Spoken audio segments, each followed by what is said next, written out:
Olá, a intenção desse quadro seria fazer uma coisa diferente do que a gente já vem fazendo no canal, ter uma conversa mais descontraída e fora dos padrões que estão estabelecidos nos outros vídeos, né? Fazer uma coisa mais casual mesmo e debater um pouco aqui das ideias e do que cada um achou do filme. O filme escolhido para a gente debater hoje é A Viagem de Chihiro, que é um filme bem conhecido, né, do grande público. É o filme do Miyazaki, do estúdio Ghibli. Se eu não me engano, foi o 7º filme do Miyazaki como diretor. Esse filme é de 2001 e ele foi a maior bilheteria do Japão no ano do seu lançamento. Ou seja, ele é o filme até hoje com a maior bilheteria nos cinemas do Japão. E além disso, ele ganhou um Oscar, se eu não me engano, no ano de 2002 por melhor animação. Eu estou aqui com a Bianca, que também assistiu o filme e vai dar as opiniões dela sobre o que ela achou. Deixa eu mandar um oi. E a gente vai começar aqui. A gente, por mais que não tenha uma estrutura fechada, a gente definiu aqui um roteirinho para a gente também não se perder. O primeiro ponto que a gente vai tocar seriam os personagens. Eu acho que a gente tem que começar falando sobre a Chihiro, que é a grande protagonista de toda a história. A Chihiro, ela é uma menina, mais ou menos uns 10, 12 anos, bem inocente, e ela passa em toda a história um sentimento de pureza mesmo, de uma pessoa, assim, bem regradinha.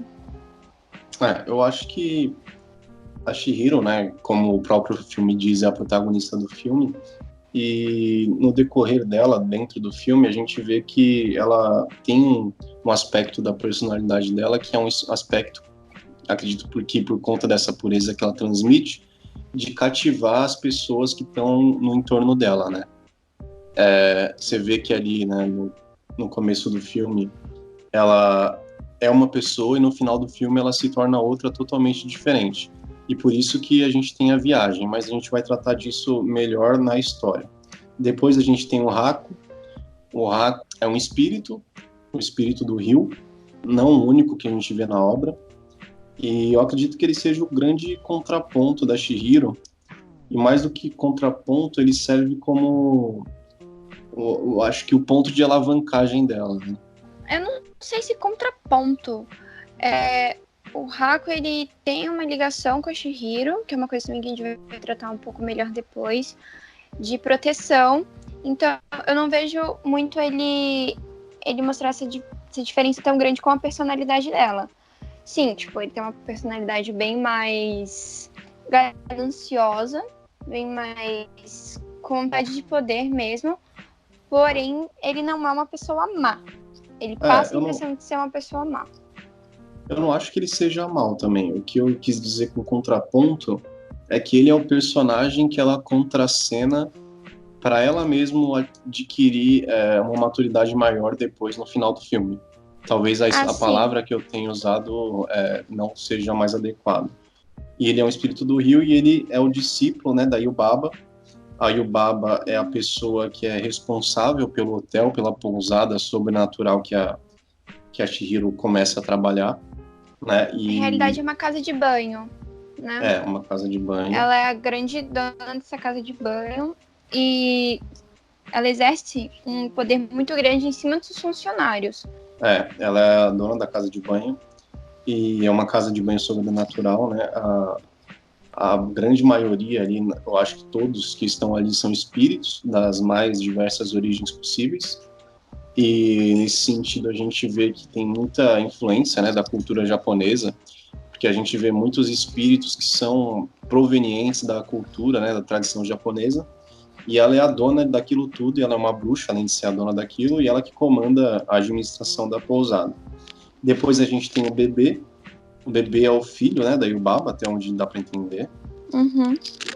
É um personagem extremamente divergente, assim, com tudo que a gente imagina que vai ser um bebê, principalmente no seu tamanho.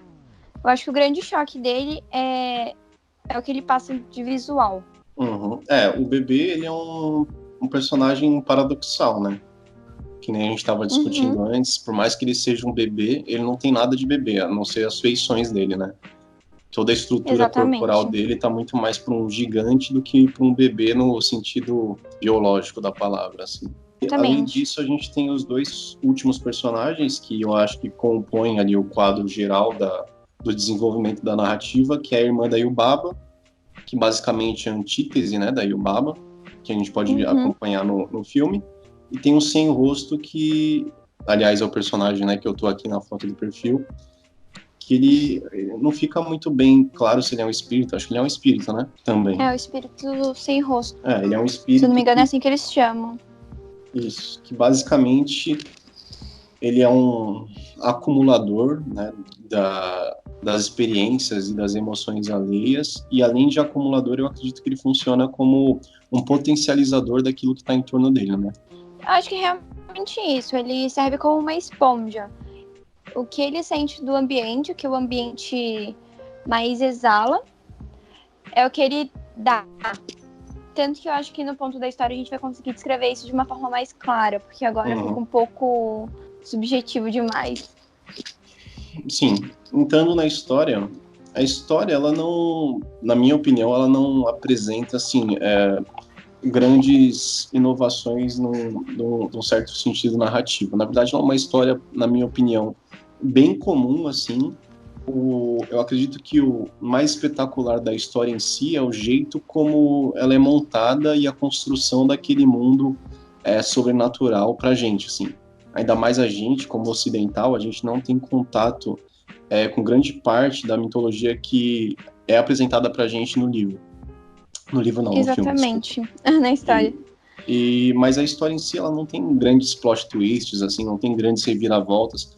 É uma coisa linear, até onde a gente pode enxergar, na minha opinião, e que se trata mesmo de uma viagem, assim, de uma viagem, não só uma viagem física, né, da Chihiro, que é a protagonista desse filme, mas também uma viagem espiritual dela.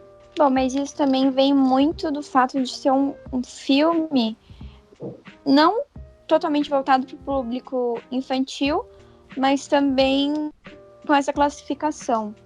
Por isso que eu acredito que a história seja uma coisa mais simples, assim, de se entender. Eu acho que, e eu acredito que isso é uma coisa que a gente estava falando também, que a história ela tem várias camadas, né?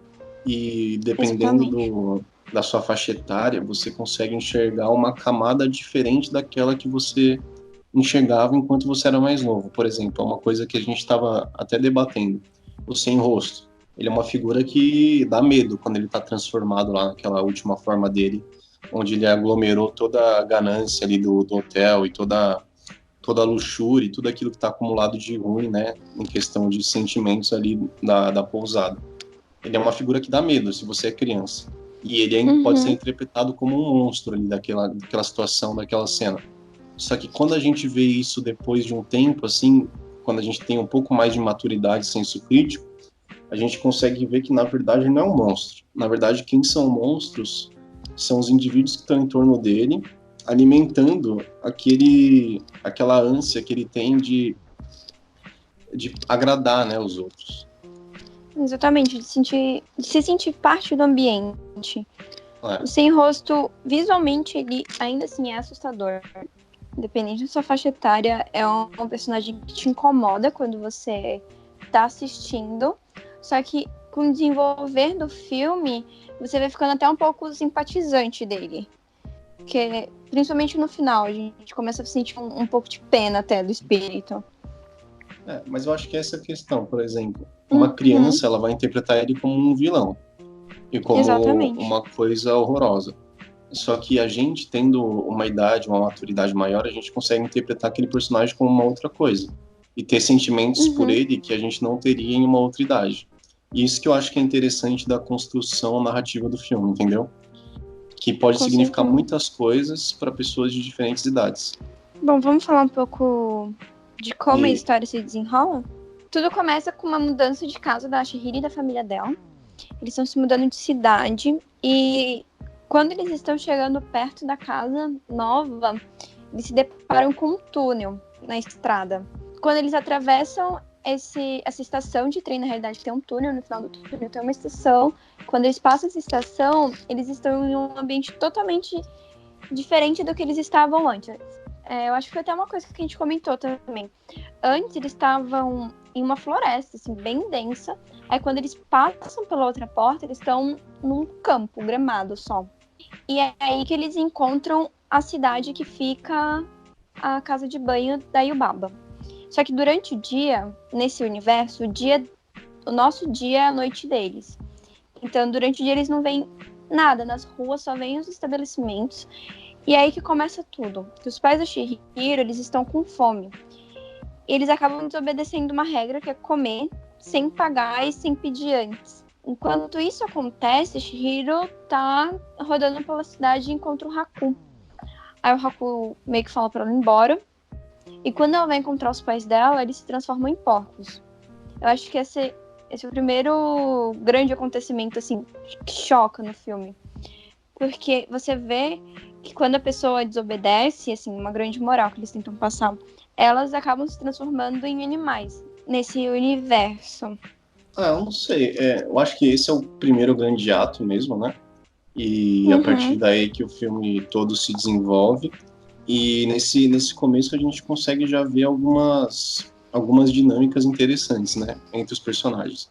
A gente vê que os pais da Chihiro, eles ignoram ela e têm uma relação indiferente com ela. E além de ignorar ela, eles ignoram também, não sei, meio que as normas estabelecidas dos locais onde eles estão, por assim É se como dizer. se o universo potencializasse tudo de ruim que a pessoa tem quando entra. Não sei, Sim, não diria potencializa isso. Não diria isso porque eles já têm uma postura arrogante antes de entrar ali. Por exemplo, o pai dela, Sim, quando ele mas é insiste em entrar, potencializado. pode ser, eu acho que é uma interpretação, mas eu não diria isso. Na minha visão, eu acho que não fica tão claro, entendeu? Essa relação. O que eu acho? Eu acho que. E aí eu acho que eles são indiferentes, tanto em relação com a filha deles ali, que por mais que ela esperneie e exija que eles não entrem naquele local, eles entram. E aí você vê que tem uma frieza, né, com os pais para com a filha, mas isso pode ser também uma coisa que seja mais natural na sociedade oriental japonesa do que na nossa, né? Porque eu acho que tradicionalmente Exatamente. eles são mais fechados, né, do que a nossa sociedade.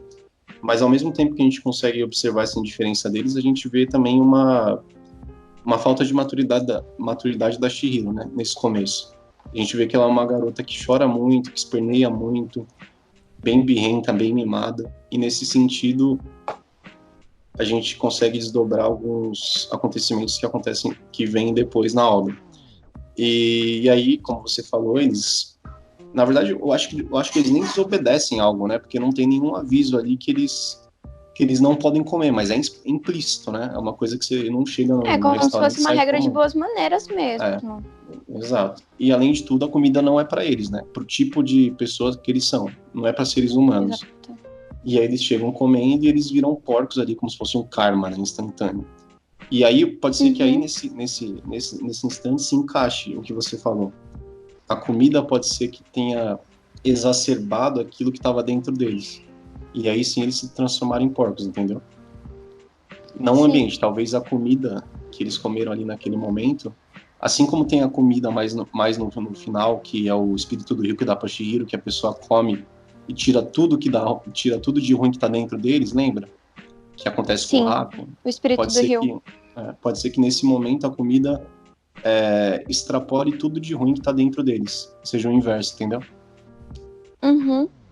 Também falando um pouco mais sobre a cena que a Chihiro encontra os pais dela, é muito legal, porque é uma coisa gradual, a transformação do ambiente. Que ela vai descendo as escadas e por onde ela passa começa a ligar as luzes e aparecer os seres daquele mundo. Porque começa a anoitecer. E é uma dinâmica bem, bem gostosa assim, de se assistir. Eu acho que nisso entra também um mérito, né, da direção do filme e das opções de arte mesmo, né, de fotografia e tudo mais, porque você vê que o filme ele tem um apreço muito grande pelo detalhe, né? E pelo cenário, pelo plano de fundo. Então, enquanto a Chihiro está se movendo ali, você vê que tem uma grande composição assim de movimento fluido, você vê que tudo ao redor está se transformando junto, da mesma forma que os pais dela estão se transformando em porcos. E aí, ao mesmo tempo que você vê o cenário escurecendo, a água ali daquele rio que ela tenta atravessar e não consegue, aumentando, e os vultos lá surgindo, é tudo um movimento muito uniforme, né? Muito orgânico, assim. É uma coisa bem natural de se ver. E você vê tudo acontecendo ao mesmo tempo, né? Ela sumindo, né? Porque ela começa a sumir também nesse momento. Sim, por conta da água, eu acredito. Acho que a água tem algum efeito nela que ela começa a sumir, a ficar transparente. Não sei se aí o Haku aparece de novo. Ele aparece de novo, já pra salvar ela, né? Exatamente. Então, nesse momento ele aparece, e aí ele dá uma comida daquele mundo pra ela, e nessa comida ele dá uma justificativa pra ela comer, coloca um feitiço, e ele diz que a partir do momento que ela comer aquela comida, ela vai fazer parte daquele mundo. E aí ela não vai sumir igual ela estava sumindo anteriormente. Porque, querendo ou não, tanto ela como os pais dela, eles não fazem parte, né, daquele ambiente. E por não fazer parte daquele ambiente, por ser um submundo, ali um mundo dos mortos ou um mundo intermediário, eles não podem continuar ali sendo de carne e osso, né, sendo vivos. E aí a única forma deles permanecerem ali é sofrendo uma transformação. E no caso da Chihiro, ela come a comida e começa a fazer parte daquilo, porque parte daquilo está dentro dela. E dos pais dela, eles se transformam em porcos, né, também por meio da comida. Sim. É uma coisa bem recorrente, né, no filme, essa questão da comida. E aí o Haku, né, diz para ela que se ela quiser continuar ali e quiser continuar viva naquele ambiente, ela tem que arranjar um emprego no hotel da Yubaba, que é a bruxa que a gente comentou anteriormente. Que seria a única maneira dela continuar ali em segurança, sem que o pessoal do hotel tentasse pegar ela para também fazer ela de comida. E ele fala para ela pedir um emprego pro Kamaji, que é um personagem secundário, que é o mestre das caldeiras daquele ambiente, né? Que apesar dele ser muito rabugento ali no contato que ela tem com ele, você vê que ele tem uma proteção, né? Meio como se ele fosse um avô dela mesmo, que é uma coisa que ele até comenta. Isso. Eu acho que essa parte, quando o Haku fala pra ela ir encontrar o Kamashi, não é o nome dele? Kamaji. É bem legal, porque também é muito fluido a ida dela até lá. E quando ela chega, até ela conseguir convencer, ele demora. Ela tem que mostrar que tá disposta a trabalhar pegando carvão pra ele, assim, meio que amolecer o coração dele, pra ele conseguir dar aquela indicada nela dentro da casa de banho. Porque ele, propriamente, não consegue dar o emprego. Só quem dá o emprego é a Yubaba. Ele basicamente age como um indicador, né? Como quem indica nesse caso. Com quem fala, é que a gente precisa mesmo, de outra mão, esse tipo de coisa. E é interessante, né? Parando agora pra pensar, o próprio Haku podia ter indicado ela, né? Então. Porque, na verdade, ele mandou ela pro Kamaji pra ele indicar ela, já que ele não poderia dar emprego. Bom, eu não entendo muito o porquê ele não poderia. Nada também ficou... Eu acho que talvez pela posição dele ali. Talvez ele como tivesse aprendiz. talvez ele tivesse que entregar ela de imediato, entendeu? E não esconder ela para ela conseguir chegar lá depois. Ou pode ter sido só, tipo, com um motivo para ela... não sei, eu acho que também é um argumento fraco, assim, como motivo para ela explorar ali o castelo, né, a pousada, e a gente ter uma visão ali do interior da pousada, sabe? Mas... É um motivo fraco. Mas ela vai por fora para encontrar o velho. Sim, Bom, eu acho que não seja isso mesmo. Eu acho que ele era proibido de entregar humanos ou falar essa regra para outra pessoa. Porque isso de dar emprego é uma promessa da Yubaba. Ela é obrigada a dar emprego a todos que pedem. Eu acho que ele não podia vazar essa informação. Por isso que ele meio que tentou contornar a situação, mandando ela ir falar com o mestre das caldeiras. Mas eu não acho que tem a ver com explorar o cenário. É legal que a gente tem um overview de fora da casa de banho. Que você vê que é tipo, muito alto, é gigante, enfim. Mas eu acredito que esse seja mais o ponto. Eu acho que talvez tenha muito mais a ver também que nem a gente falou, com a posição que ele desempenha ali, né? Que ele seria como se fosse o braço esquerdo, né? O braço direito da bruxa. Então, eu acho que tem alguns segredos que ele não poderia revelar. Ele acabou revelando. E aí, a partir desse momento, ela é introduzida, aí o Baba, né, por meio da Lin lá, que é a pessoa que ajuda ela nas futuras obrigações que ela vai desempenhar ali dentro do hotel. E aí o Baba, no primeiro momento, reluta em dar um emprego para ela, porque diz que ela não tem utilidade nenhuma e até fala que ela é só uma menina chorona e mimada, que é uma coisa que eu comentei anteriormente, que a gente observa, né, até esse momento, que ela é muito birrenta, muito mimada, muito chorona. E por causa do bebê que aparece, que a gente comentou anteriormente, a gritaria desperta o bebê e para acalmar o bebê e fazer a Chihiro ficar quieta, aí o Baba dá um emprego para ela. E nesse momento é uma coisa bem interessante que acontece, que é uma coisa bem também subjetiva, né, e que a gente pode transportar assim para outros acontecimentos da vida. A gente vê que ela domina os funcionários dela pela extração, né, pelo domínio do nome dos funcionários. Tanto que, bem nesse começo, depois que a Yubaba libera ela para trabalhar, o Haku entrega para ela um cartão, que ela entrou nesse mundo com esse cartão de ida da casa, algo do gênero, para ela, e nesse cartão tá escrito o nome dela, então ela acaba nunca realmente esquecendo o nome dela, porque ela sempre tem esse cartão para se lembrar. E isso no final do filme também é bem importante.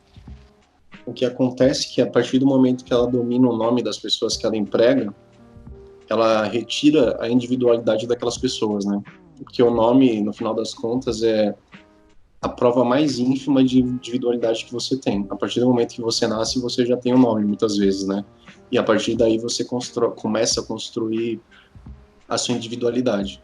A partir do momento que aquelas pessoas que trabalham ali não têm mais uma individualidade, eu acho que elas ficam muito mais submissas e propícias a trabalhar por meio de um coletivo, que seria a pousada. Você vê que o objetivo da vida daqueles indivíduos ali é trabalhar pela pousada, né? Você vê que eles não fazem mais nada além daquilo. Que eles até dormem lá e depois eles acordam e já vão trabalhar. Então, esse é um grande instrumento que ela utiliza, né, para dominar aquelas pessoas. E aí ela começa a trabalhar, né, normal. Isso. Aí ela começa a ter mais contato com a Lin, com o pessoal da pousada em si, começa a trabalhar efetivamente ali nas tarefas da pousada. E nesse momento que ela começa a desempenhar as atividades ali com um monte de indivíduos, né, um monte de monstros ali, de espíritos, né, que em tudo são diferentes dela, ela começa a adquirir uma maturidade maior, né? Tanto que no começo ela parece ser bem desajustada, mas depois ela se torna parte do todo ali. Ela consegue se encaixar bem em tudo que tá acontecendo. Eu acho que agora vale a gente dar uma analisada também na parte que aparece o espírito do rio que tá poluído, que é bem legal. É mais ou menos nessa hora mesmo que acontece. Exatamente. Né? É um espírito que chega totalmente sujo, com mau cheiro. Aí todos os clientes e funcionários meio que fogem desse espírito, porque é um cheiro insuportável. Cheiro de rio poluído mesmo, aparentemente. Aí a Yubaba manda a Chihiro cuidar dele. A Chihiro leva ele para a maior banheira que tem na casa de banho e começa a ajudar ele de diversas formas, jogando água com essência, enfim.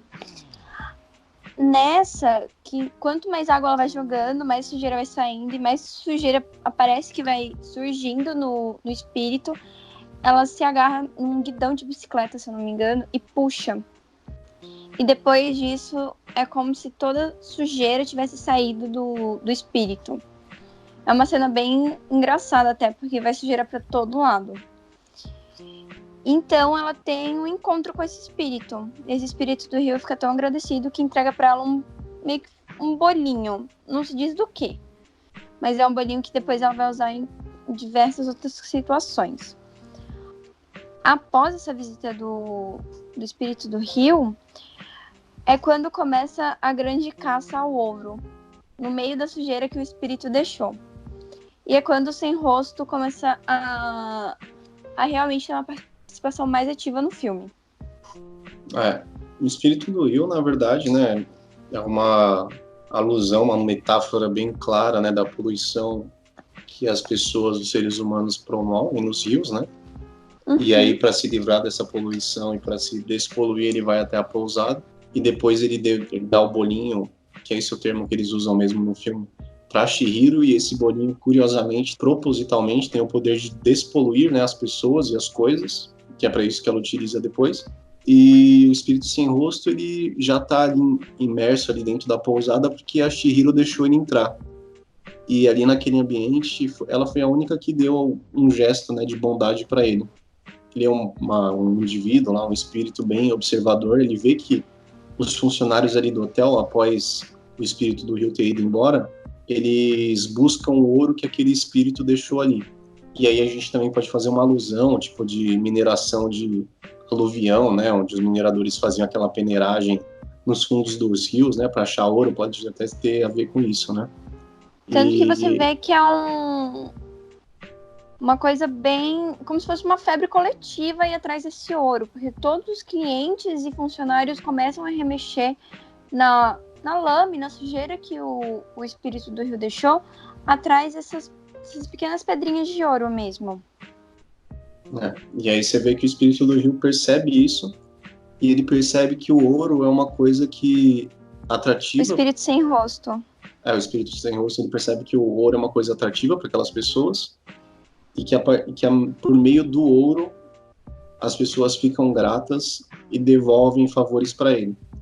E essa é a questão do espírito sem rosto, né? Eu acho que a questão central ali da participação dele no filme é que a única coisa que ele quer dentro do filme é a gratidão da Chihiro de volta, igual a gratidão que ela despertou nele. Só que ele utiliza dos meios errados para conquistar ela, né? Sim, porque ele interpreta a Chihiro como parte daquele meio. Tanto que tem aquela cena quando ele começa a pedir várias coisas e vai entregando ouro para as pessoas vão ficando extremamente gratas. Aí quando a Chihiro aparece, ele surge com uma quantidade de ouro muito grande e ela nega. Nessa você vê a frustração que o espírito fica. Ela nega e vai embora, assim. E depois disso, meio que o espírito fica meio doido. Fica comendo tudo, começa a comer as pessoas. E você vê que ele vai assimilando, né, as características das pessoas. Primeiro, quando ele come aquele sapo, ele assimila a voz do sapo, e depois ele assimila o cabelo do outro, ele assimila até as pernas, né, dos sapos, assim, com aquela característica bem visível, né, dos anfíbios. Sim. Então, é engraçado, né, porque o espírito sem rosto, ele poderia agradar todas as pessoas que estão ali naquele meio.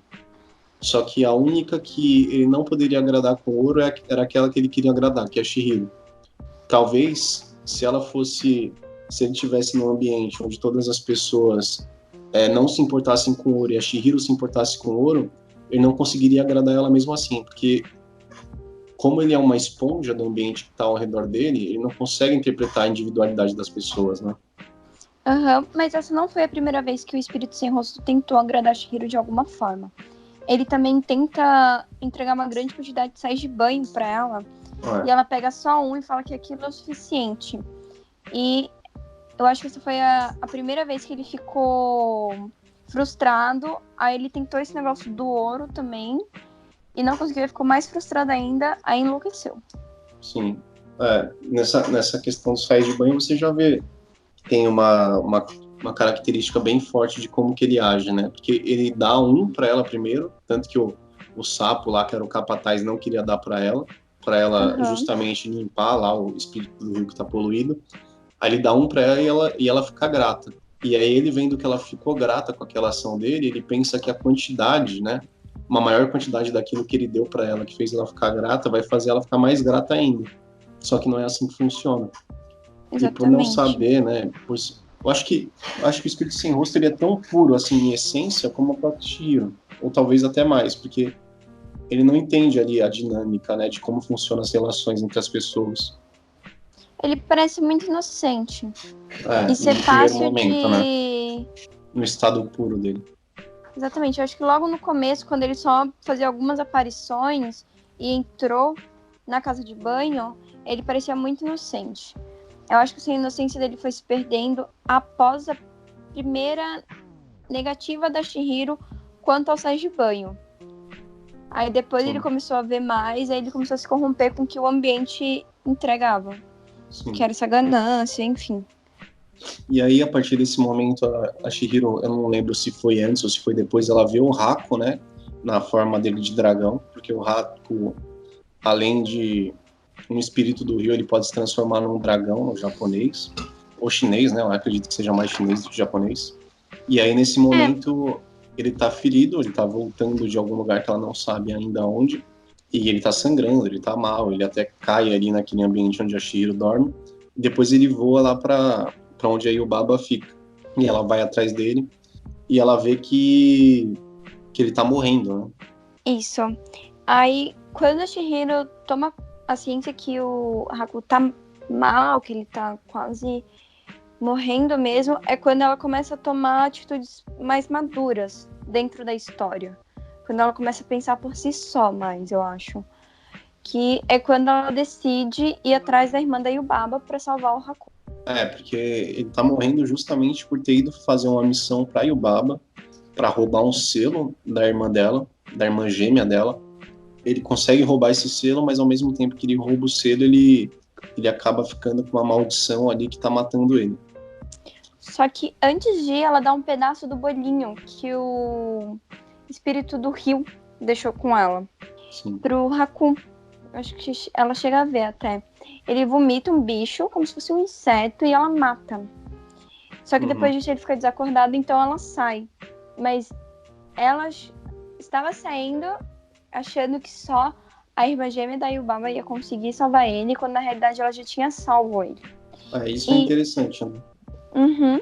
Acho que essa decisão da direção de contar uma história com uma personagem não sabendo o que está acontecendo com outra personagem é uma coisa que a gente não vê muito, ou pelo menos eu não vejo muito nas narrativas, assim. O que a gente vê é, tipo, muito uma história linear, né? Ela poderia dar o bolinho, eles, tipo, ficavam inconsciente um tempo, depois acordava e tudo bem. Só que não, você vê que mesmo com ele inconsciente, ela sai achando que ele tá Tá morrendo, quando na morrendo. verdade que ele não tá mais, e ela sai para Uhum. procurar uma cura para ele. E E aí tem. nessa que ela saiu, o espírito sem rosto foi atrás. E foi quando ela deu o último pedaço do bolinho pra ele. E nessa o espírito sem rosto vomitou tudo que ele tinha comido antes. Inclusive as pessoas, enfim.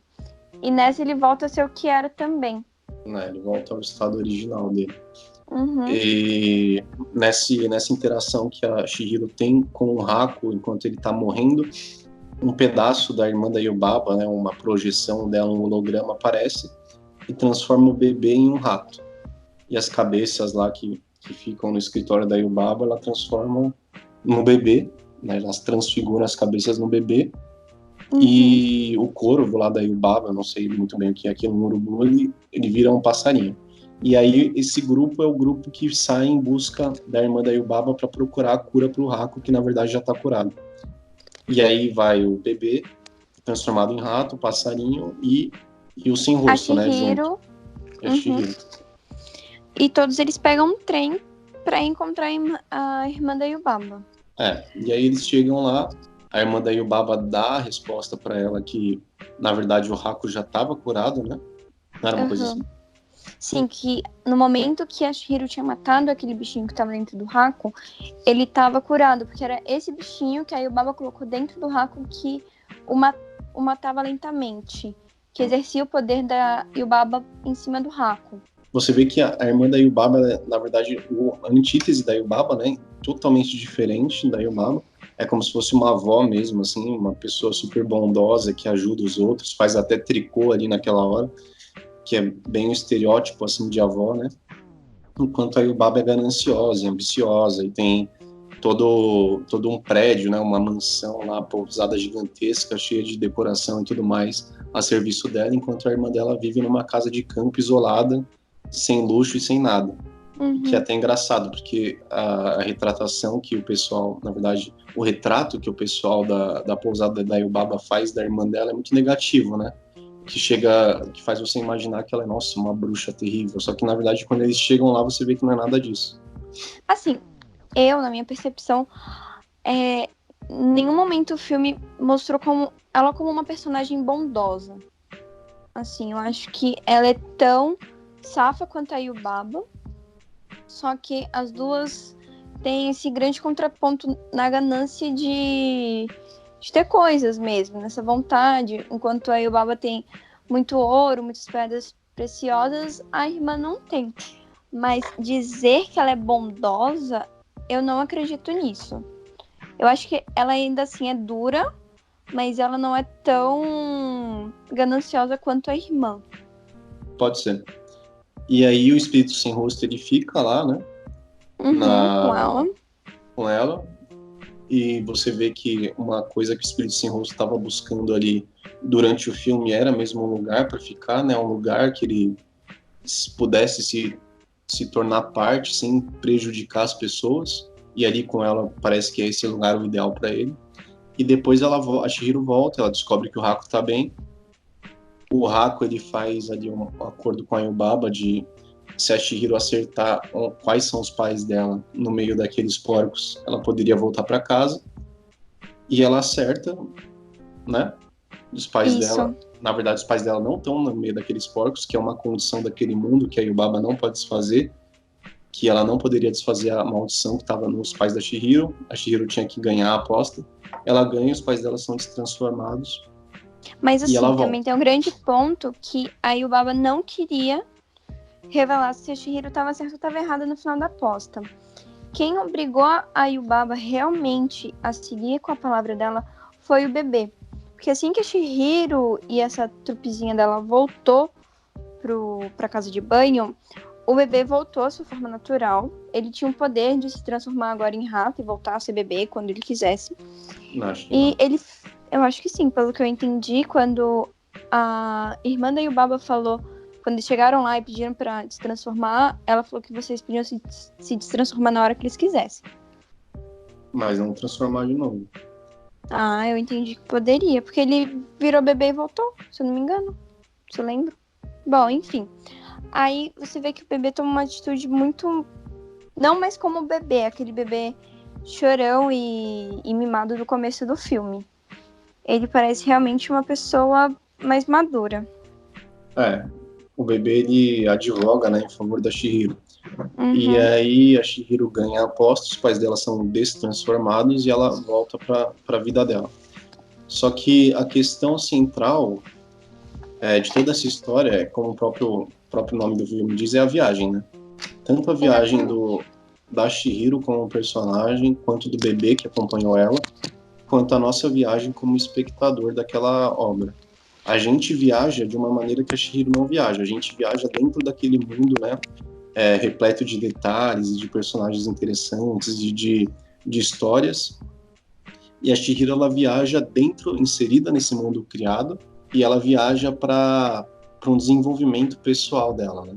Um desenvolvimento tanto pessoal como espiritual, né? Porque no final das contas ela é um espírito no meio daquele mundo.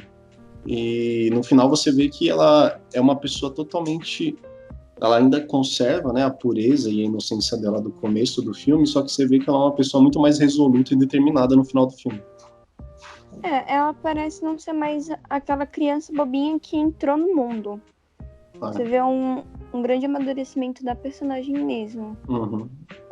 E um ponto importante é que a gente deixou de mencionar, que o Haku e a Chihiro já se conheciam, porque anteriormente a Chihiro, no mundo dos humanos, no mundo real, tinha caído num rio, e esse rio era o Haku, né? Isso.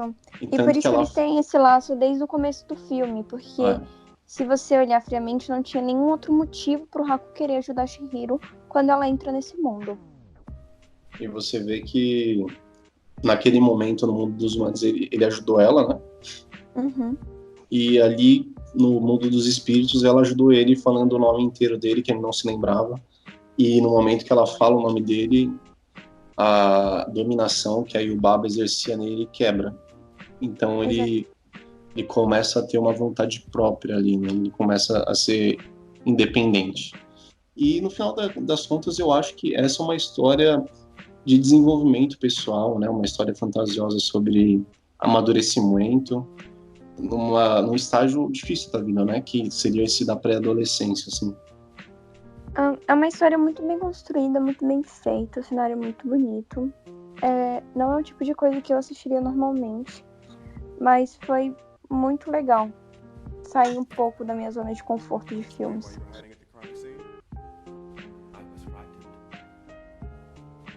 Robots don't